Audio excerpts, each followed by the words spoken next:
کی رحمت ہے شان رمضان، قرآن کی آیت میں شان رمضان، رمضان رمضان رمضان۔ اعوذ باللہ من الشیطان الرجیم، بسم اللہ الرحمن الرحیم۔ ناظرین اکرام، السلام علیکم۔ میں ہوں ڈاکٹر اطہر قسیم۔ پروگرام فضائل رمضان میں آپ کا خیر مقدم۔ خواتین و حضرات، آج کا پروگرام فکری نوعیت کے اعتبار سے بہت اہم پروگرام ہے۔ انسانی فکر جب اپنے اوج کمال کو پہنچتی ہے تو روحانی قلبی واردات اسے غم اور خوشی سے بے نیاز کر دیتی ہے۔ وہ زندگی اور موت کو ایک ہی حقیقت کے دو رخ سمجھنے لگتا ہے۔ ماضی، حال اور مستقبل کا زمانہ اس کے لیے ایک ہو جاتا ہے، اور یوں وہ شخصیت صاحب حال یا صاحب تصوف شخصیت کہلاتی ہے۔ صاحب حال شخصیت، ناظرین، اس کائنات کے اندر اپنی ایک کائنات تسخیر کرتی ہے، اور کہا جاتا ہے کہ صاحب حال کو قطرے میں کلزم اور ذرے میں صحرا دکھائی دینے کی قدرت مل جاتی ہے۔ آج کا موضوع ہے تصوف، اور اس موضوع پر اظہار خیال کرنے کے لیے، ہمارے ساتھ گفتگو کرنے کے لیے اسٹوڈیو میں حسب روایت جلوہ افروز ہیں حضرت پیر محمد حسان حسیب الرحمن مدظل العالی۔ بہت شکریہ پیر صاحب آپ کی تشریف آوری کا۔ ہمارے ناظرین اکرام آج اس اہم موضوع پر آپ کی بصیرت افروز گفتگو سنیں گے تو یقیناً تصوف کے حوالے سے بہت سی گتھیاں ان کے ذہنوں میں سلجھ جائیں گی۔ تو سب سے پہلے تو آپ یہ فرمائیے قبلہ کہ تصوف ہے کیا، اور اہل تصوف اور صاحبان حال جو ہوتے ہیں ان کے نزدیک تصوف کی تعریف کیا ہے؟ بسم اللہ الرحمن الرحیم۔ الصلاۃ والسلام علیکہ یا سیدی یا رسول اللہ، الصلاۃ والسلام علیکہ یا سیدی یا حبیب اللہ۔ بہت شکریہ ڈاکٹر صاحب، آج ماشاءاللہ آپ نے بہت خوبصورت عنوان کا انتخاب فرمایا کہ جس کو لوگ ایک رسم سمجھ بیٹھے ہیں، لیکن اس کی حقیقت اور اس کی روح کا لوگوں کے لیے جاننا بے حد ضروری ہے۔ تصوف کی تعریف کو بیان کرتے ہوئے صوفیاء ارشاد فرماتے ہیں کہ احکام الہی اور سنت مصطفیٰ کریم صلی اللہ علیہ وآلہ وسلم کو اس انداز سے اپنا لینا کہ جس کے ذریعے انسان کا باطن پاک ہو جائے، اور اس باطن کی پاکیزگی کے باعث انسان قرب الہی پا لے، اللہ کے قریب ہو جائے، اور اس قرب الہی کے باعث انسان کے معاملات زندگی پاکیزہ ہو جائیں۔ اس پروسیس کو تصوف کہا جاتا ہے۔ یہ ایک پروسیس ہے جس کو صوفیاء نے کہا، یہ ایک پروسیس ہے جس کو تصوف کہا جاتا ہے۔ امام الاولیاء حضرت سیدنا داتا علی حجویری رحمۃ اللہ تعالی علیہ تصوف کی تعریف کو بیان فرماتے ہوئے کہتے ہیں کہ تصوف جو ہے یہ خلق حسنہ کا نام ہے، تصوف حسن اخلاق کا نام ہے، تصوف انسان کی اصلاح کرتا ہے، امور دین میں اصلاح، امور اخلاق میں اصلاح، اعمال میں اصلاح، احوال میں اصلاح، نیت میں اصلاح، فکر آخرت میں اصلاح، یہ سب کچھ جس طریق سے ممکن ہے اس طریق کو تصوف کہا جاتا ہے۔ اور یہ تصوف قبلہ کوئی بدعت نہیں ہے۔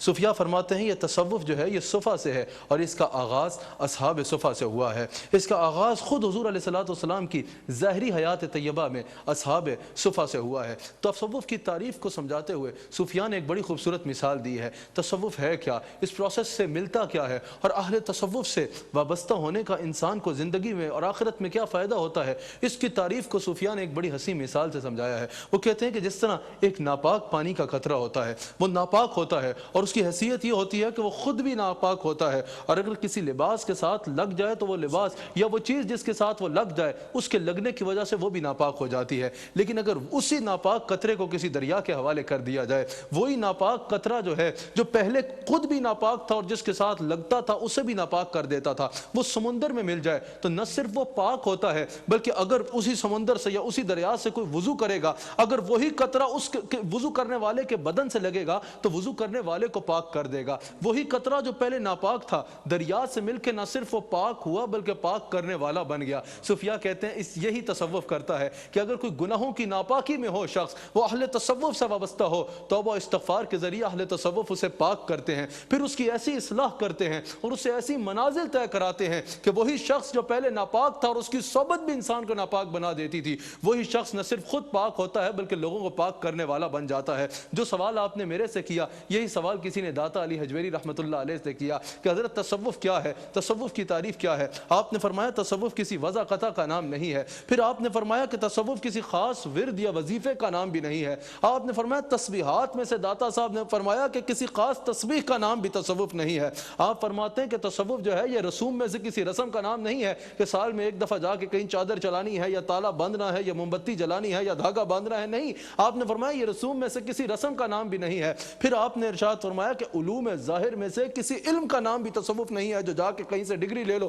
اور کہو بھئی میں صوفی بن گیا۔ کہا حضور پھر آپ نے فرمایا کہ تصوف جو ہے وہ جبہ و دستار میں بھی نہیں ہے، تو کہا حضور پھر تصوف ہے کیا؟ آپ نے فرمایا تصوف سراسر حسن معاملہ اور حسن ادب ہے۔ دیکھا جائے گا کہ انسان کا اللہ سے اور اس کی مخلوق سے معاملہ کیسا ہے اور آداب میں وہ کیسا ہے۔ تصوف حسن معاملہ، حسن اخلاق اور حسن ادب سکھاتا ہے، اور پھر انسانی زندگی میں اس کے بے شمار اثرات ہوتے ہیں، کیونکہ شریعت کا وہ جز صوفیہ فرماتے ہیں جس کا تعلق باطنی اعمال سے ہے اس کو تصوف کہا جاتا ہے۔ بہت اچھی آپ نے تعریف کی اور ہمارے ناظرین کو بہت اچھے طریقے سے سمجھایا کہ اصل میں تصوف، اسلامی تصوف ہوتا کیا ہے۔ پیر صاحب، کسی نے کیا خوب کہا تھا تصوف کے بارے میں کہ جب یہ راز کھل جائے تو لب خاموش ہو جائیں۔ انسان حقیقت کا عارف بن جاتا ہے تو اس کی زبان عموماً خاموش ہو جاتی ہے۔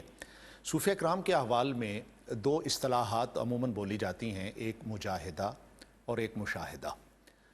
آپ چونکہ خود ایک فقر و استغنا کی روایت کے امین ہیں ماشاءاللہ، تو آپ ہمارے ناظرین کو یہ بتائیے کہ یہ جو دو اصطلاحات ہیں مجاہدہ اور مشاہدہ، یہ کیا ہیں اور ان کے معنی و مفاہیم کو ذرا واضح کیجیے۔ قبلہ ڈاکٹر صاحب، یہ دونوں جو ہے یہ ساتھ ہونا ضروری ہیں۔ آج لوگ مشاہدہ کی باتیں کرتے تو بہت نظر آتے ہیں، اور مشاہدہ کی منزل پہ فائز ہونے والے کے دعویٰ کرنے والوں کی بھی فہرست آج کے دور میں تو بہت ہی زیادہ ہمیں طویل نظر آتی ہے، لیکن مشاہدہ کی منزل سے پہلے مجاہدہ کی منزل پہ فائز ہونا ضروری ہے۔ مجاہدہ کے بغیر مشاہدہ کی منزل ملنا ناممکن ہے۔ پہلے میں آپ سے اختصاراً میں بہت تھوڑے وقت میں ان دونوں کی تعریف آپ کے آگے بیان کرتا ہوں۔ مجاہدہ کیا ہے؟ قل ان کنتم تحبون اللہ فاتبعونی یحببکم اللہ۔ اللہ نے فرمایا جو ہم سے محبت کرتا ہے، ہم تک پہنچنا چاہتا ہے، ہمارے حبیب کی اتباع کرے۔ اتباع رسول مجاہدہ ہے کہ انسان اتباع رسول میں کامل ہو جائے۔ پھر اس کا انعام کیا ہے؟ یحببکم اللہ، اللہ خود اپنا پیارا بنا لے گا۔ اتباع رسول جو ہے وہ مجاہدہ ہے کہ انسان اپنی ذاتی خواہشات، نفسانی خواہشات کو ترک کرے اور حضور علیہ السلام کی اتباع کو اپنی سانچے میں اپنی زندگی کو ڈالے۔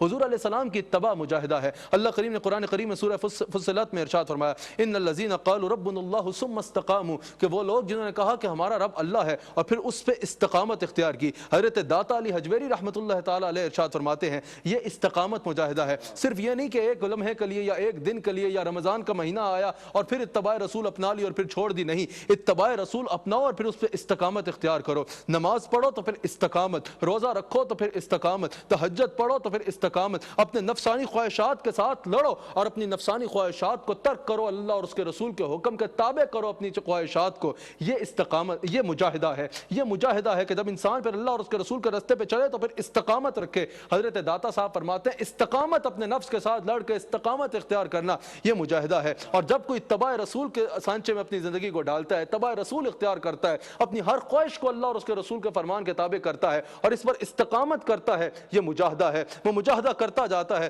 تو حضرت ابوبکر رحمۃ اللہ تعالی علیہ اللہ کے کامل ولی ہیں اور ایک اہل تصوف میں ان کا بہت بڑا نام ہے۔ وہ ارشاد فرماتے ہیں کہ تصوف صفا اور مجاہدہ سے ہے، مجاہدہ سے ہے۔ جب انسان صفا اپنے اندر کی صفائی کرتا ہے، مجاہدہ کرتا ہے، یعنی اللہ اور اس کے رسول کے احکام کو اپنانے کے لیے محنت کرتا ہے، تو اس کو منزل کیا ملتی ہے؟ حضرت داتا صاحب ارشاد فرماتے ہیں جب کوئی مجاہدہ کرتا ہے تو اس کو وہ حضوری کی منزل ملتی ہے جسے مشاہدہ کی منزل کہا جاتا ہے۔ اور اس کا اثر کیا ہوتا ہے؟ حضرت داتا صاحب فرماتے ہیں جب وہ مجاہدہ کے ذریعے مشاہدہ کی منزل پہ فائز ہوتا ہے تو داتا صاحب فرماتے ہیں اس کا دل روشن ہو جاتا ہے۔ پہلا سٹیپ یہ ہے کہ دل روشن ہوتا ہے۔ دوسرا سٹیپ داتا صاحب فرماتے ہیں ہر چیز اس کے آگے عیاں ہو جاتی ہے۔ تیسرا ارشاد فرماتے ہیں کہ لوگوں کا ظاہر و باطن اس کے آگے عیاں ہو جاتا ہے۔ ہم لوگ نظر سے صرف لوگوں کا چہرہ دیکھ لیتے ہیں، وہ صوفی ایک نظر سے لوگوں کا دل پڑھ لیا کرتا ہے۔ پھر داتا صاحب فرماتے ہیں ہر مخلوق اس کے سامنے عیاں ہو جاتی ہے، وہ ہر مخلوق کو دیکھا کرتا ہے۔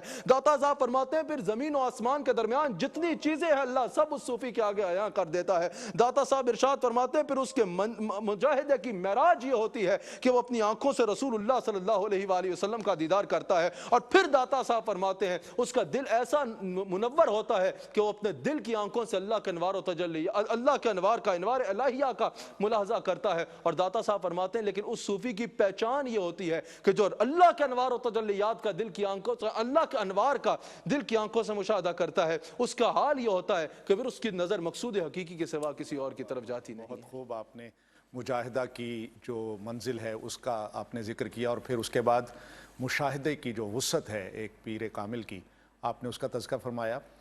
ہم یہ بھی آپ سے پوچھیں گے آگے چل کے کہ ایک سچے صوفی کی پہچان کیا ہوتی ہے، لیکن حکیم الامت علامہ اقبال فرماتے ہیں صاحبزادہ صاحب کہ نہ تخت و تاج میں نہ لشکر و سپاہ میں ہے، جو بات مرد قلندر کی بارگاہ میں ہے.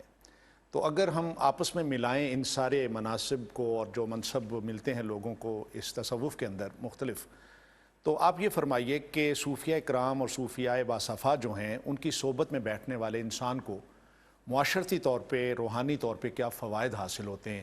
یعنی کتنا ضروری ہے ایک باصفا صوفی کی صحبت میں بیٹھنا جس کے بارے میں یہ کہا جاتا ہے کہ یہ 100 سالہ بے ریا عبادت سے بہتر ہے؟ اللہ اکبر. جیسا آپ نے فرمایا، مولانا روم نے بھی فرمایا یک زمانہ صحبت با اولیاء بے ترس 100 سال اطاعت بے ریا. اس کا فرمان تو اللہ کریم نے قرآن کریم میں بھی ارشاد فرمایا یا ایھا الذین آمنوا اتقوا اللہ وکونوا مع الصادقین. اور حضرت مولانا روم فرماتے ہیں اللہ والوں کی مجلس میں بیٹھا کرو، کیونکہ حضرت مولانا روم نے فرمایا دل کا دل سے ایک خفیہ رستہ ہوتا ہے، دلوں کا دلوں سے ایک خفیہ رستہ ہوتا ہے. مولانا روم فرماتے ہیں اگر اللہ والوں کی مجلس میں تم بیٹھ جاؤ نا، وہ بھی چپ ہوں اور تم بھی چپ ہو، اس کو بھی وقت کا ضیاع نہ سمجھنا. اللہ نے ان کی نظر میں ایسی تاثیر رکھی ہے کہ اللہ کی اور اس کے رسول کی محبت کا جو ان کے دل میں نور ہے وہ اپنی نظر سے اگلے کے دل میں منتقل کر سکتے ہیں، وہ اپنے نظر سے منتقل کر دیتے ہیں. اور حضرت آج لوگ سمجھتے ہیں کہ اگر میں نے 4 کتابیں پڑھ لی، 4 راتوں کو جاگ لیا، 4 فنون پہ جو ہے مجھے مہارت حاصل ہو گئی تو اب تو میں خود کفیل ہو گیا ہوں، اب تو میرے نام کے ساتھ یہ بھی آ گیا، یہ بھی آ گیا، یہ ڈگری بھی لگ گئی، مفتی بھی بن گیا، اب مجھے جو ہے وہ اللہ والوں کی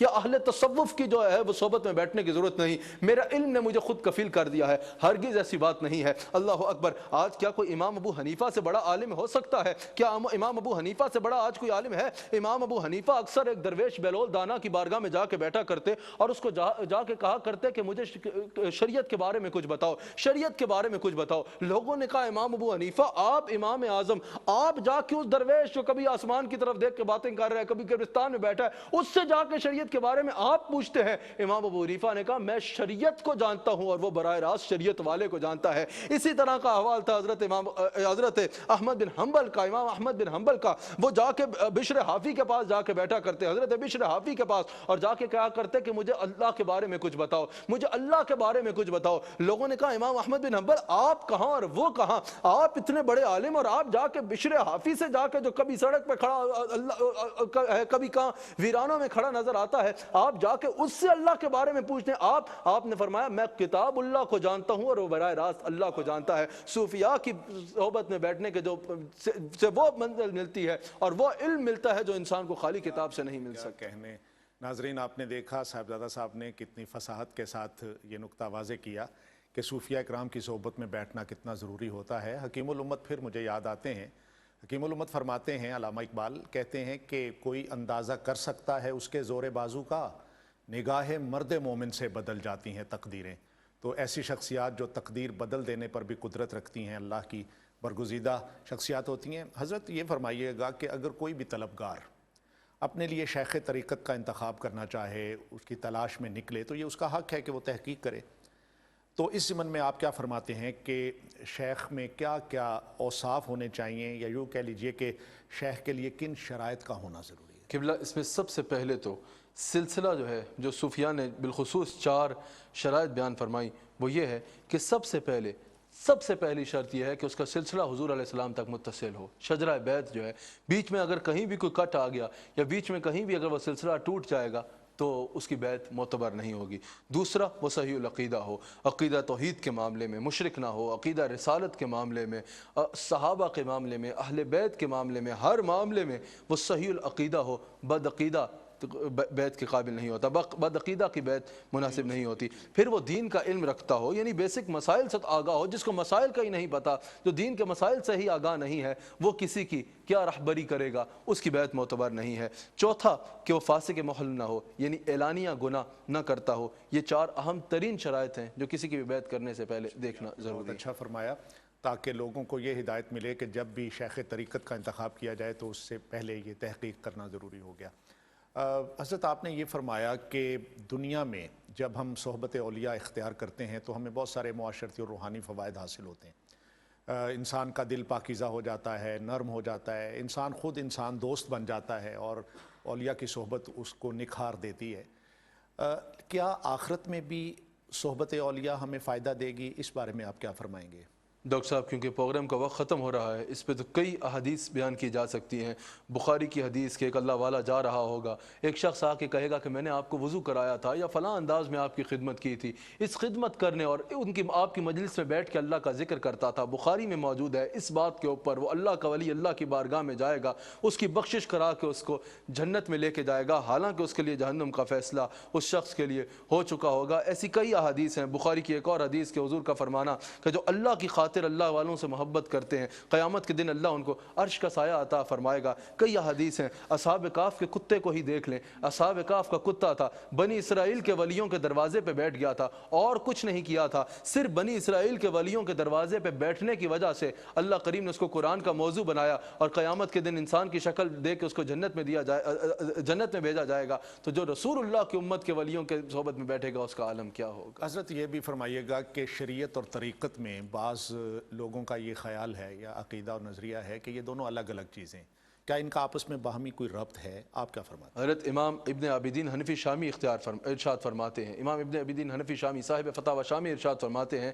کہ شریعت اور طریقت لازم و ملزوم ہے، اور ان کا ایسا تعلق ہے جیسے جسم اور روح کا تعلق ہے۔ جیسے اگر جسم سے روح نکل جائے تو جسم بیکار ہو جاتا ہے، اسی طرح اگر کسی طریقت میں سے شریعت نکل جائے گی تو وہ طریقت بیکار ہو جائے گی۔ میرے آقا نعمت، میرے ہادی و رہنما، میرے مرشد کامل حضرت شیخ احمد سرہندی فاروقی، حضرت مجدد الفسانی رحمۃ اللہ تعالی علیہ ارشاد فرماتے ہیں طریقت وہی معتبر ہے جو شریعت کے تابع ہو، جو شریعت کے تابع نہیں ہے طریقت، وہ طریق رحمان کا طریق نہیں بلکہ شیطان کا طریق ہے۔ اور حضرت جنید بغدادی رحمۃ اللہ علیہ ارشاد فرماتے ہیں کہ طریقت کی منزل جو ہے وہی پا سکتا ہے جس کے ایک ہاتھ میں قرآن اور دوسرے ہاتھ میں سنت مصطفیٰ ہے، اور ان 2 چراغوں کی روشنی میں وہ اپنا سفر طے کرتا ہے۔ آپ فرماتے ہیں اگر یہ 2 چراغ کسی کے ہاتھ میں نہیں ہے تو وہ گمراہ ہوگا، وہ طریق اس کو رحمان تک نہیں پہنچائے گا، رحمان تک نہیں پہنچائے گا۔ اللہ اکبر۔ حضرت جنید بغدادی فرماتے ہیں کہ بعض لوگ ایسے ہیں جو کہتے ہیں بھئی یہ نماز روزہ عبادات یہ تو وصول کا ذریعہ ہے،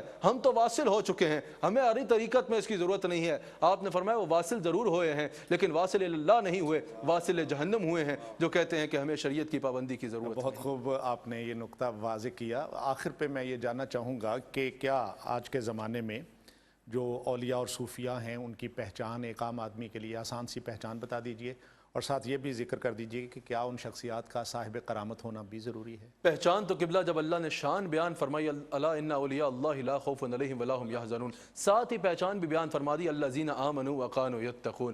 ولی وہی ہے جو کامل ایمان اور کامل تقوی والا ہے، شریعت کا تارک ولی نہیں ہو سکتا۔ ولی وہی ہے جس کا ایمان بھی کامل ہے اور تقوی بھی کامل ہے۔ حضور سے یہ سوال کیا گیا تو حضور نے فرمایا ولی وہ ہے جسے دیکھو تو اللہ یاد آ جائے، جس کا عمل آخرت کی یاد دلائے اور جس کی گفتگو نیکیوں میں اضافہ کرے۔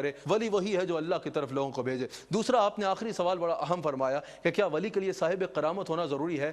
ہرگز نہیں۔ ہر صحابی ولایت کے اعلیٰ درجے پہ فائز تھا۔ آج سارے ولیوں کو اکٹھا کر لیں تو کسی ایک صحابی کے بھی پاؤں کی خاک تک نہیں پہنچ سکتی، لیکن ہر ولی سے کرامت کا ظہور، ہر صحابی سے کرامت کا ظہور تو نہیں ہوا، تو ہم کیا کہیں کہ وہ صحابہ ولی نہیں تھے جن سے کرامت کا ظہور نہیں ہوا؟ پتہ چلا کرامت کا ولی کے لیے ہونا ضروری نہیں ہے، استقامت کا ولی کے لیے ہونا ضروری ہے۔ یہی وجہ ہے کہ صوفیاء فرماتے ہیں الاستقامت فوق الکرامہ، کہ استقامت کا جو درجہ ہے وہ کرامت سے بڑھ کے ہے، وہ کرامت سے بڑھ کے۔ اور حضرت خواجہ نظام الدین اولیاء ارشاد فرماتے ہیں کہ سلوک کے 17 درجے ہیں، سلوک کے 100 درجے ہیں، 100 درجے ہیں، کرامت کا 17واں درجہ ہے، جو 17ویں پہ ہی رک جائے گا تو باقی کون طے کرے گا؟ آخری بات میں آپ سے صرف یہ کروں، حضرت بایزید بستامی فرماتے ہیں اگر کوئی ہوا میں اڑتا نظر آ جائے، پانی پہ چلتا نظر آ جائے لیکن شریعت کے تابع نہیں ہے تو اس کے دھوکے میں نہ آنا، وہ جادوگر ہے، وہ اللہ کا ولی نہیں ہے۔ حضرت شیخ ابو سعید رحمۃ اللہ علیہ سے کسی نے کہا حضرت فلاں بہت بڑا ولی ہے، آپ نے فرمایا کیا کرتا ہے؟ کہا پانی پہ چلتا ہے، آپ نے فرمایا یہ تو بطخ بھی کر لیتی ہے۔ کہا حضرت فلاں ولی بہت بڑا ہے، ہوا میں اڑتا ہے، آپ نے فرمایا یہ تو مکھی بھی کرتی ہے۔ کہا حضرت فلاں ولی بہت بڑا ہے، ایک لمحے میں مشرق سے مغرب چلا جاتا ہے، آپ نے فرمایا یہ تو شیطان بھی کر لیتا ہے۔ آپ نے فرمایا ولی ان چیزوں سے انسان نہیں بنتا، ولی وہ ہے جو رہے مخلوق میں لیکن دل اللہ سے جوڑا ہو، جو اس سے جڑے اس کا تعلق اللہ سے جوڑے۔ بہت بہت شکریہ صاحبزادہ صاحب۔ ناظرین کرام، صاحبزادہ صاحب کی گفتگو سے آج یہ ثابت ہو گیا کہ اللہ تعالیٰ نے جو قرآن حکیم میں فرمایا کہ عصر کے وقت کی قسم کہ انسان خسارے میں ہے مگر وہ لوگ جو ایمان لائے، نیک عمل کرتے رہے، آپس میں حق بات کی تلقین اور صبر کی تاکید کرتے رہے، وہی اللہ کے برگزیدہ بندے ہیں اور وہ کبھی نقصان میں نہیں ہوتے۔ یہی صاحب تصوف ہیں، یہی جو ہیں صاحب حال کہلاتے ہیں۔ حکیم الامت علامہ اقبال کے اس شعر پر آج کے پروگرام کا اختتام کرتے ہیں۔ دارا و سکندر سے وہ مرد فقیر اولا ہو جس کی فقیری میں بوئے اسد اللہ ہی۔ اپنے میزبان ڈاکٹر اطہر قسیم کو اجازت دیجیے۔ اللہ نگہبان۔ اللہ کی رحمت ہے، شان